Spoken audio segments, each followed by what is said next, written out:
Hey everybody, Jay here. I just wanted to go over a quick little look at Battlefront 2 actually, and what's been going on with it, because there's been quite a few changes. I wasn't actually sure if I was going to talk about this or not at all, especially considering, like, as I'm sure I'm showing, I've hit rank 50 and still not gotten my my rank 50 trophy or my platinum. That was a little disappointing. So, I've been kind of not mad at the game, but I've had kind of conflicted feelings with it because they've been rolling out all these changes, but they still haven't fixed problems the game has had. Like this issue, I've had a lot of people have had this. There's a lot of bugs with the multiplayer maps. There's areas in places like Maz's castle.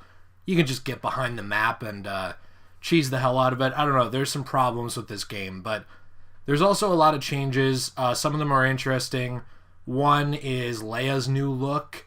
Obviously, that's a poor change in my opinion. I'm sure it showed up on the screen. I think it looks pretty terrible. But, whatever. That's a minor change. It's just one I noticed right away upon rebooting the game. There was also the fact that the star card systems have completely changed. That's huge. We had the Luke Skywalker event wrap up here, and the Bespin map was just added to the game. Now, something interesting to note is that all these changes have come for free. That's always a positive, free stuff.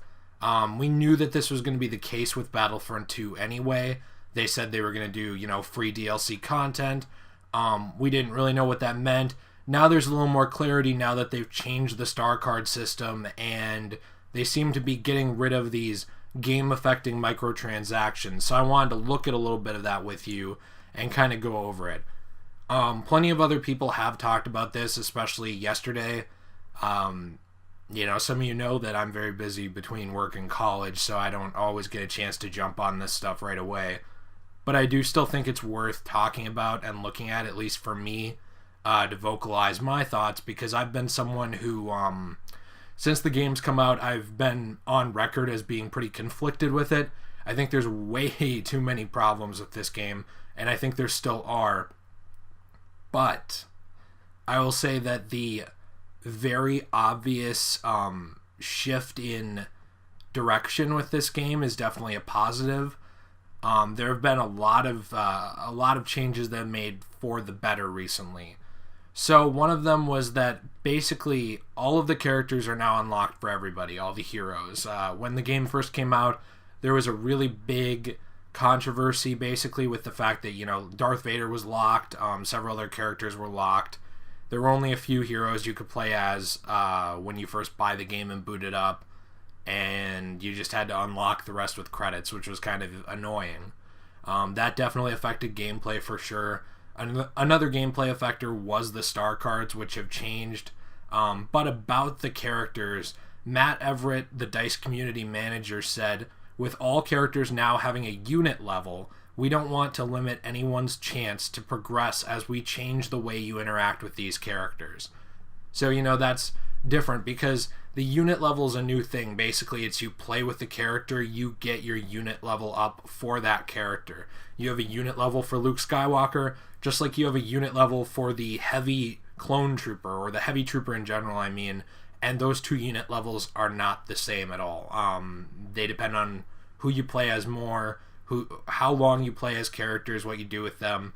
That's different. And the loot crates have also changed here because they're not actually putting the star cards in the loot crates anymore. Now, you don't have to worry if you've unlocked stuff through loot crates, which is the only way you would have already. You would have played the game, gotten the credits, and then used them on loot crates, right? And you got star cards. Most of them were duplicates, I would assume. That's another problem with the game that up to this point. But those star cards are gone. Now you just have star cards that you use skill points on. So you level up your unit, get skill points by playing as them, and then you take those skill points, put them into star cards, basically. So they've removed the loot box aspect of that. However, loot crates are coming back in a cosmetic faction. Basically, in April, they're going to be coming back, and they're going to be used with in-game credits and with the crystals to get cosmetic items. They won't be. They will not be performance items though. So these are going to be new looks for heroes. Apparently new looks for troopers because some of those looks have leaked online. The looks have leaked online, and there hasn't been a big comment about that yet that I've seen, at least when I recorded this, but some of them have leaked online, and I do think that's worth noting. Also, Bespin is awesome. I will say that. The one downfall with it is that it's a map from Battlefront 1.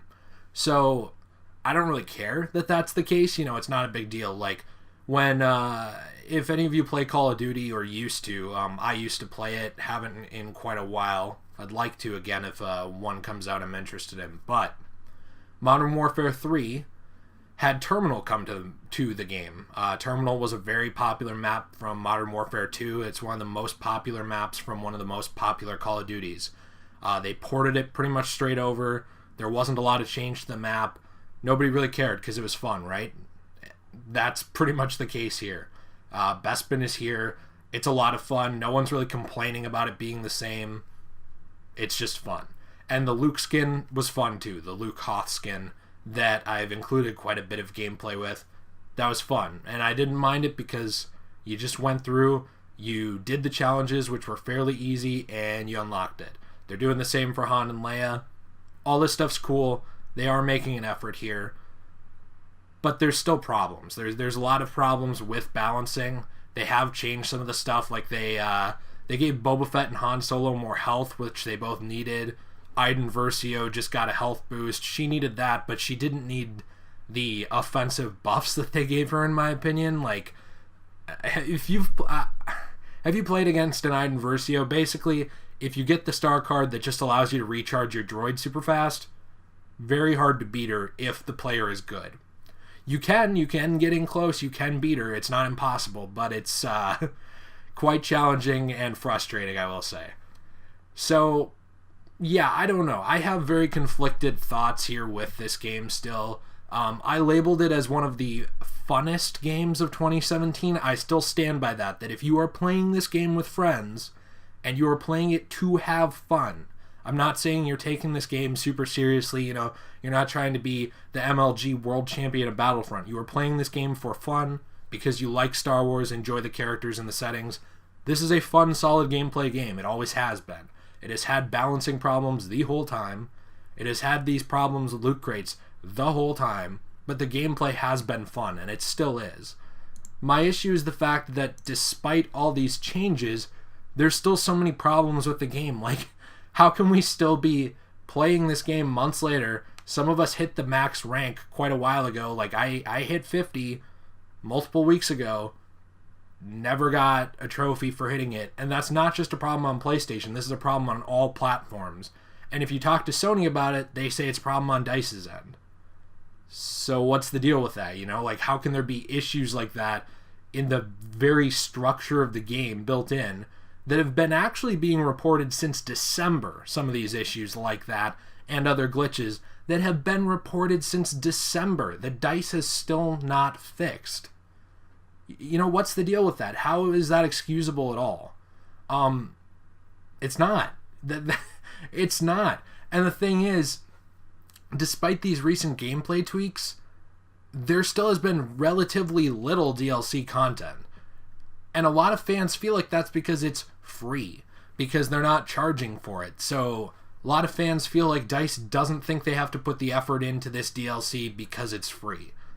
And you know what? I understand completely why they feel that way, and at times I wonder the same thing. I wonder if that's the case. I don't know. I'm wondering what you guys think of this game at this point. Have you, do you still play it? Have you abandoned it long ago? Please let me know. I'm trying to be real about this one, guys. I'm not just going to say, wow, I hate this game, it's garbage. It's not. I think it's a fun game. But it just has so many problems, and it doesn't seem like a lot of these problems are being worked on. So I just wonder if they are. I'm happy with the gameplay changes. I think getting rid of this pay-to-win type structure, definitely, I am all in favor for that. But some of this other stuff, guys, I really think needs to be hammered out because it looks bad. It just ends up looking bad. Guys, let me know what you think down below. What do you think about the changes? What do you think about the glitches?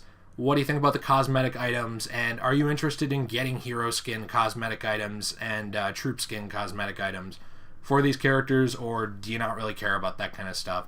Let me know. If you enjoyed the video, please give it a like. That helps me know what kind of content you guys enjoy.